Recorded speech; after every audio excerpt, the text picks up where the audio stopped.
জয়রাম বন্ধুরা, এই যে শীতল বানাচ্ছি, সব রেডি করে নিলাম। এই তেল দিয়ে দিলাম কড়াতে, তেলটা গরম হয়ে গেছে, পেঁয়াজ কুচি দিয়ে দিলাম। পেঁয়াজটা একটু নাড়াচাড়া করব, ভাজা ভাজা করব। এখন আমি দিয়ে দেবো লঙ্কা কুচি আর রসুন কুচি। এখন আরেকটু নাড়াচাড়া করব, এই যে নেড়ে দিচ্ছি যাতে একটু ভাজা ভাজা হয়ে যাবে। এখন দিই নুন, এখন দিলাম হলুদ গুঁড়ো, এই ঝালের জন্য একটু লঙ্কা গুঁড়ো। লঙ্কা গুঁড়োটা দিলে খেতে ভালো লাগবে। আবার একটু নেড়ে চেড়ে দিলাম যাতে একটু ভালোভাবে মশলাগুলো মিশে যায়। এখন দিয়ে দেবো শীতলগুলো একসাথে, শীতলগুলো একটু ভাজা ভাজা করে নেব ভালোভাবে। একটু জল দিয়ে দিলাম, সামান্য জলটা দিয়ে ভালোভাবে নেড়ে দিলাম। এখন একটু ঢাকা দিয়ে দেব।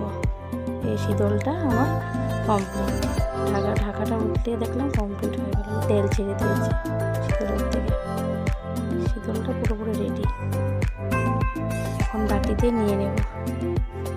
শীতল রেডি আমাদের। শীতল আজকের মেনু শীতল লাল শাক ভাজা।